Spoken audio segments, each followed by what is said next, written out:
자, 여러분들 반갑습니다. 예.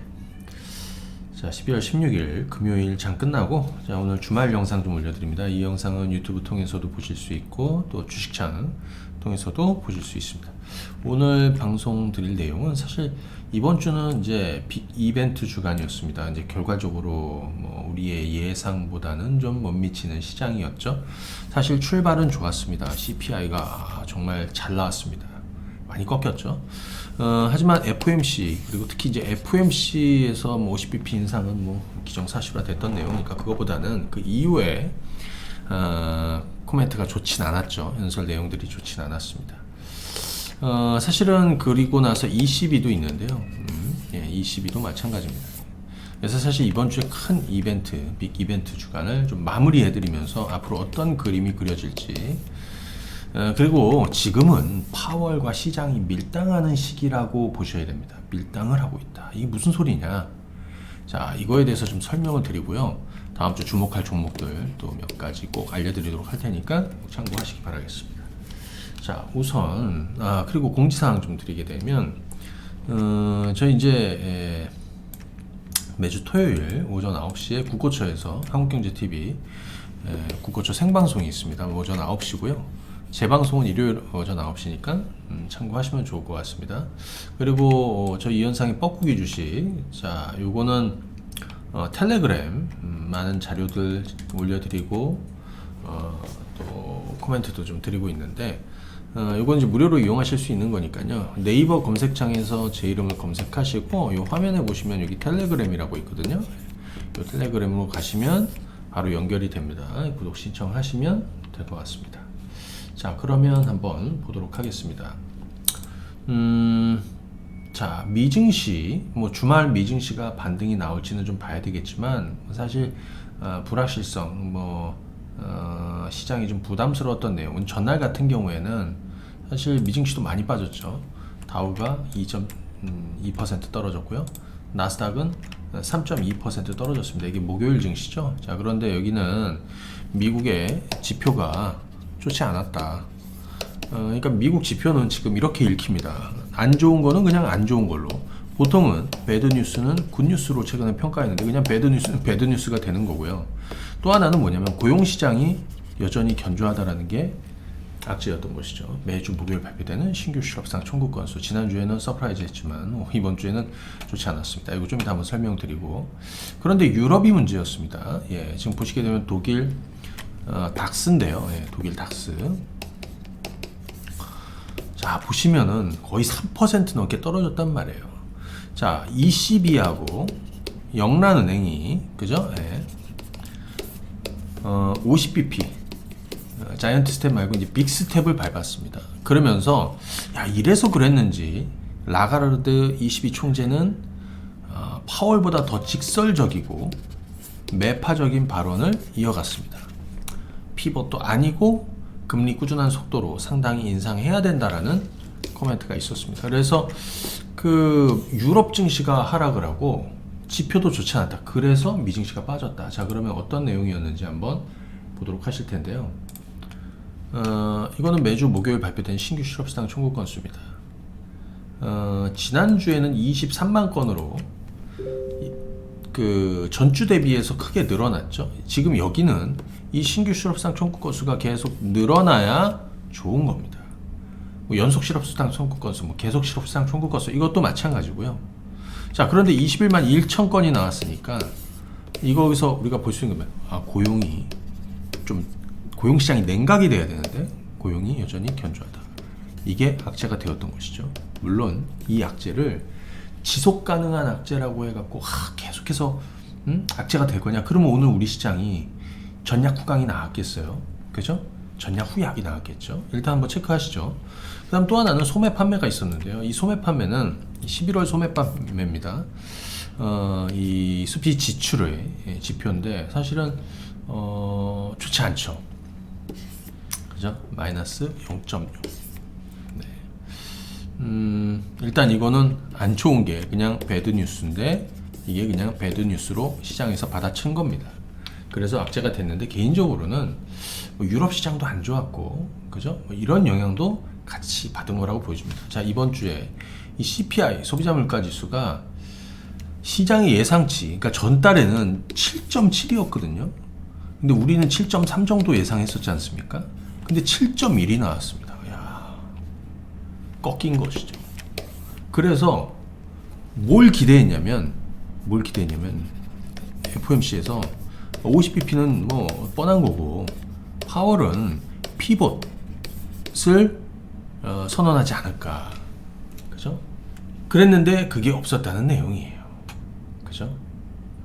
자, 이거 CPI 한번 조금 더 들여다보면 11월 컨센서스 하회, 파월은 CPI를 이미 알고 있었을까? 좀 더 지표들이 하락한다면 파월은 피벗에 대한 힌트를 줄까? 자, FOMC 이후에 닉 티밀하우스 기자는 파월은 지난 그 두 건의 리포트를 보고서, 두 건의 보고 CPI 보고서에서 월간 물가 상승의 속도를 우리가 반길 만큼 감소한 거를 보여주고 있다라고, 그러니까 환영할 만하다라고, 그죠? 멘트를 했습니다. 뭐 좋아요, 이건, 그죠? 자, 여기 보시게 되면 요 내용이 또 좀 주목이 됩니다. more evidence, 이게 더 중요하죠. 그러니까 우리가 여기에 자신감을 갖고, 그죠? 그러니까 인플레이션이 계속해서 하락하고 있다라는 자신감 갖고 위해서는 실질적으로 더 많은 증거가 필요하다는 겁니다. 그렇게 되면 그럼 아직 증거가 부족하다? 그거겠죠. 그렇게 되면 파월은 피봇에 대한 힌트를 시장에 어필하지 않을까. 아직은 없었습니다. 자, 이번 11월 CPI에서는 에너지가 좀 빠졌고요. 그 다음에 중고차가 좀 빠졌고요. 그 다음에 쉘터, 주거비도 전월 대비 좀 빠졌습니다. 자, 여기 12월 FOMC 파월 준비될 의장의 기자회견 내용 중에서 좀 중요한 거는 제가 뻐꾸기 주식에 대부분 올려드렸습니다. 뭐 보시면 돼요. 뭐 2023년 최종금리는 5에서 5.25 정도 되는 거고, 이 중 19명의 연준위원 중에서 10명은 최종금리로 5에서 5.25%를 제시하고 7명은 5.25% 이상을 제시하고 2명은 5% 이하를 제시했다. 하지만 뭐 전체적으로는 여전히 매파적인 기조가 이어지고 있다라는 것이죠. 자, 그런데 여기서 진짜 중요한 거는 이거였던 것 같아요. 2023년에 야, 이번에 CPI가 크게 꺾이고 해가지고 파월은 내년도에 기준금리 인하에 대한 어떤 힌트들을 주지 않을까 했는데 없었다는 것이죠. 그게 시장에 실망을 주었다. 자, 기준금리 인상 속도는 인플레이션에 달려있으며 최근의 인플레이션 완화는 긍정적이지만 연준이 확신을 갖기 전까지 긴축 기준 유지가 될 것이다. 그럼 어떻게 돼요? 확신을 줘야겠죠. 확신 어디서 온다고 그랬죠? 지표, 데이터에서 온다라고 그랬습니다. 자, 이번에 CPI는 7.1이 나왔습니다. 다음 달 12월 CPI는 1월에 발표되는데 개인적으로 7% 아래로 꺾이지 않을까 싶습니다. 그렇죠? 네. 자, FOMC 회의에서 점도표는 이전에 비해 상당히 매파적이었다. 내년 금리 전망이 큰 폭으로 올라갔고 2024년 연준위원들의 생각이 크게 엇갈렸다는 점도 중요한 포인트다. 파월은 Q&A를 통해서 금리 속도가 중요한 게 아니라 얼마나 높게 오랫동안, 시장이 지금 걱정하는 건 그거예요. 사실은 2024년 가면 금리 인하한다라는 건 그 폭이 문제지, 강도가 문제지, 뭐 다 기정사실화 되고 있는 겁니다. 중요한 건 이 금리가 이 높은 수준에서 얼마나 더 유지가 될 것이냐, 이게 핵심인 것이죠. 자, 그런데 여기서 좀 주목할 거는, 하지만 마지막에 그래도 경기 침체에 빠지지 않게 인플레이션을 잡을 수 있다는 자신감을 표현한 것이 주목해 볼 필요 있다. 결국에 앞으로 나올 지표에 따라서 피봇을 선언할 수 있다. 자, 이번에는 이런 내용이 없었고 2023년 내년도에 금리 인하 가능성을 일축했기 때문에 시장이 실망했지만 그 실망은 오래가지 않을 것이다라는 것이고요. 결국에 시간이 지나면 다시 시장은 이 기대감을 갖게 될 것이다라는 게 핵심으로 제가 드리고 싶은 얘기입니다. 자, 우리 채권 시장 한번 보도록 할까요? 이 전 세계 채권 시장의 이 가치가 대략 70조에서 80조 달러, 그죠? 네. 이 정도 됩니다. 그런데 2021년에 상단이 거의 69조, 70조 가까이 되는 거거든요. 여기가 69조 달러죠. 70조 달러 정도. 근데 거기에서 쭉 빠져갖고 50조 중반까지 빠졌던 겁니다. 50조 달러 중반까지. 그죠? 여기 보시면 대략 56조까지 하락했습니다. 이 기간 이건 뭘 의미하죠? 채권 금리가 올라갔고 가격은 폭락했다는 것이죠. 그죠? 하지만 최근 들어서 변화가 있습니다. 가파르게 가격은 올라가고 있고 금리는 빠지고 있습니다. 채권 금리 빠지고 있습니다. 이번 주 2년물짜리도 좀 빠졌더라고요. 이건 뭐냐면 급하게 11월 이후에 급격한 회복세를 보여주고 있다. 결국에는 이쪽으로 그죠? 그렇게 될 거라는 거죠. 금리는 어차피 내려갈 것이고 그죠?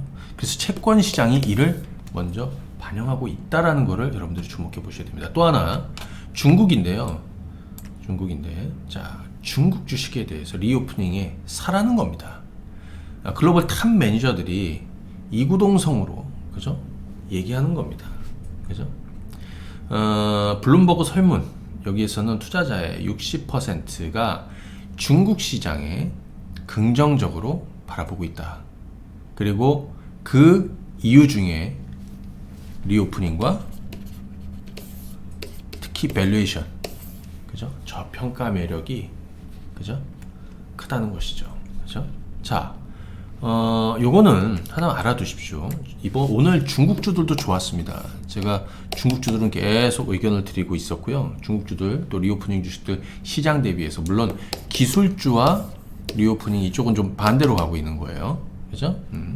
자, 여기서 하나 좀 알아두실 건 이거. 확진자 증가에도 이번 주말 중국 중앙 경제공작회의는 예정대로 개최한다라고 하죠. 이게 취소됐으면 상당한 부담이 됐을 수도 있다.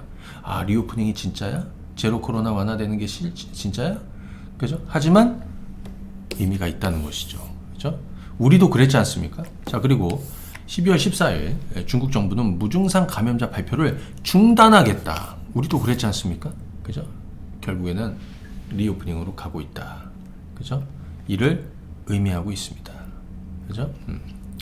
의미하고 있습니다. 자, 여기 한번 보시고요. 그 다음에 요거 한번 좀 정리해 드리겠습니다. 요거 보고 우리 시장으로 한번 가보겠습니다.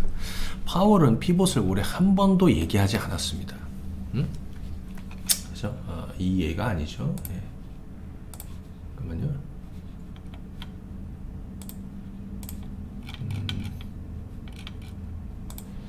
자, 한 번도 얘기하지 않았다. 그죠? 네. 하지만 시장은 여전히 기대를 하고 있습니다. 이게 시장을 받치고 있는 힘입니다. 하방을 만들어주고 있는 이유 중에 하나입니다. 결국에는 지표는, 데이터는 그죠? 우리가 원하는 대로 수준으로 꺾일 것이다. 물론 시간이 걸리겠지만 말이죠. 그래서 결국에는 데이터를 확인하면서 결국에 피봇으로 기대감을 가질 수 있다.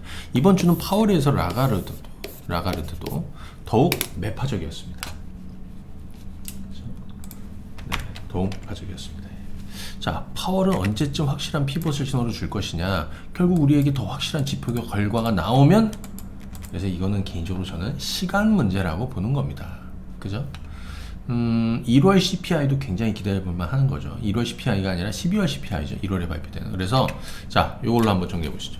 파월은 피봇을 공식화하고 있지 않지만 우리가 지켜보는 많은 지표와 글로벌 투자가들은 이미 바닥의 시그널을 찾으면서 자산을 쉬프팅하고 있다. 그죠? 예, 자, 이게 핵심이 되겠습니다. 자, 그러면 오늘 우리 시장은 어떻게 움직였느냐? 여러분들은 어떤 그림을 그리셨는지 모르겠지만 저는 오늘 아침 개장 전에 오늘 우리 시장은 전략 후강이라고 말씀드렸습니다. 전략 후강. 그래서 오늘 아침에 주식을 매도하고 이런 게 아니라 가만히 있거나 받아치는 것이다. 오늘 코스피는 전략 후강으로 마무리됐습니다. 오늘 아침에 저가가 얼마였냐면 마이너스 1.4%나 하락 출발했고 그죠? 보합으로 끌어당겼습니다. 코스닥도 마찬가지 전략 후강으로 올려놨습니다. 자, 오늘 투자 유체별로 한번 보시면은 외국인들이 거래소에서 상당한 순매수를 잡았다는 거, 그죠? 네, 외국인들이 거래소에서 상당한 순매수로 마무리가 되었습니다. 삼성전자를 많이 했겠죠. 자, 몇 가지 한번 봐도록 하겠습니다. 오늘 보시게 되면 잠깐만요.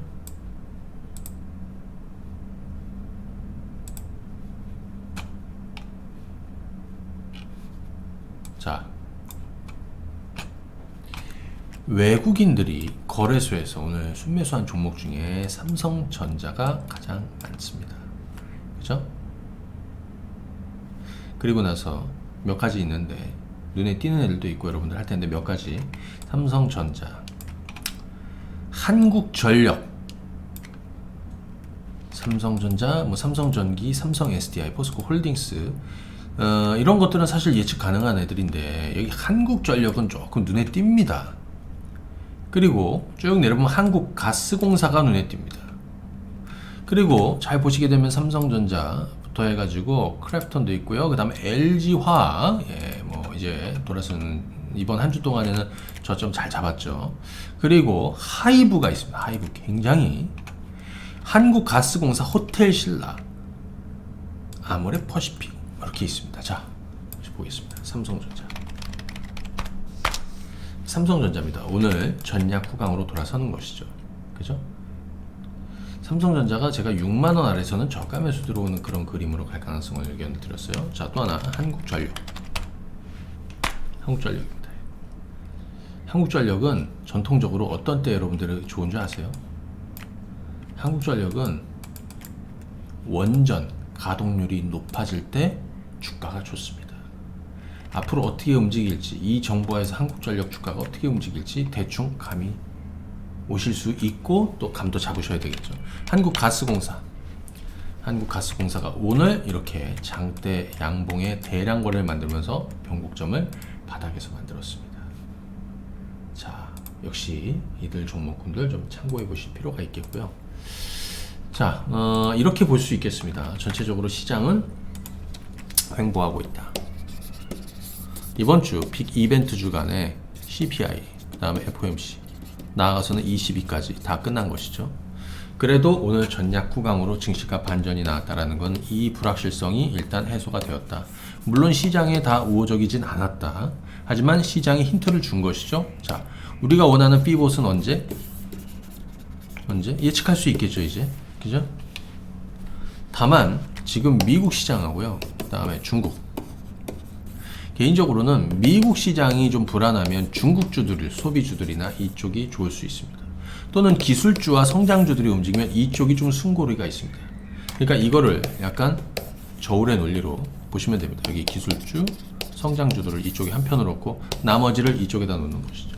자, 오늘 먼저 주목할 종목 중에 하나가 아까 오늘 이런 종목이 있었습니다. 엔터주 쪽에서 하이브가 있었습니다. 하이브. 오늘 하이브는 제가 이 하이브를 지난번 여기 12만원 이때, 그러니까 11월 초죠. 야, 여기가 이제 장기 턴어라운드 하는 시점이라고 그래서 여기는 신규 매수도 하고 추가 매수도 하고 뭐 어찌됐든 시각을 바꿔야 된다라고 그랬고요. 이게 12만원에서 13만원 정도 됐고 지금은 이제 어느덧 16만원대 와 있는데, 그죠? 저는 악재들 많이 해소된 것이죠. 실질적으로 BTS가 이제 개별 활동을 이제 본격화할 것이고, 하지만 BTS가 어떤 하이브의 이제 정체성이라고 그래야 될까? 사실은 이게 좀 빠져 있어도 그동안에 상당 부분 반영한 불확실성 이런 것들이 이제 해소가 되었고요. 지금 내년도 실적도 오히려 올해보다는 좋을 것으로 봅니다. 최근에 다른 거 필요 없이 그냥 이 수급 상황을 보면 해답이 나옵니다. 기관 투자들은 또 투신이나 연기금은 왜 이 주식을 계속 살까? 오늘은 외국인들도 한 7만 주를 땡겼거든요. 그죠? 자, 지금 주가는 16만 원대에 머물러 있습니다. 참고하시면 되겠고요. 그 다음에 우리 그 화장품이나 이런 쪽이 있지 않습니까? 이건 아모레퍼시픽입니다. 턴어라운드 하고 있습니다. 지금 어느덧 주가는 13만 원대에 올라와 있습니다. 13만 원대. 이번 주는 좀 숨고르기 나다 다시 돌리고 있는데, 화장품주들 전체적으로 뭐 애경산업 같은 경우도 이렇게 폭등을 했고요. 그죠? 그 다음에 뭐 아모레지 같은 것도 최근 2달 동안, 1개월 반 동안 연기금이 쉬지 않고 사들이고 있는 주식이에요. 그래서 리오프닝 라인에서 화장품이나 이런 쪽도 사실 중국은 결국에는 이제 소비가 살아나고 경기 부양에 나서게 될 것이다. 그죠? 참고하시면서 중국주를 바라보시면 되겠고, 끝으로 2차 전지 라인에서 요거 한번 보도록 할까요? 지난번에 제가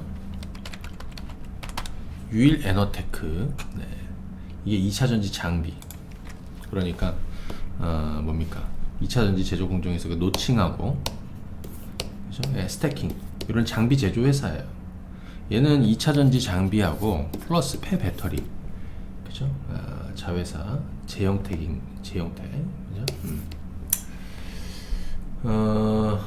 이 제형택 지분은 18%를 가지고 있더라고요. 네, 18%.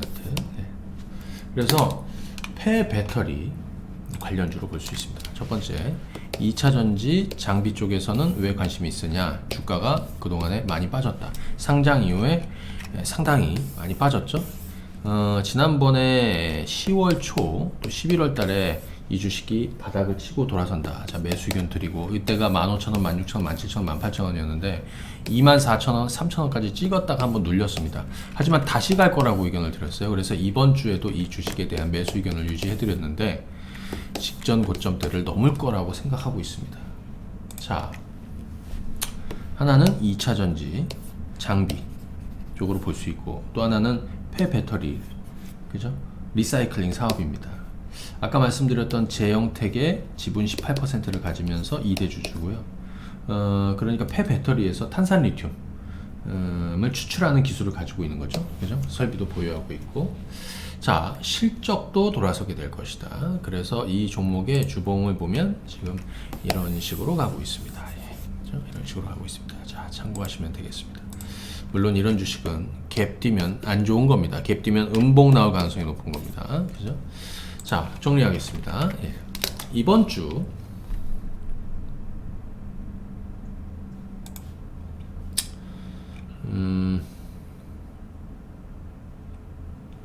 자, 이번 주 말씀드린 대로 CPI 12월에 가장 큰 빅 이벤트는 마무리가 됐습니다. FOMC 뭐 여기 22까지.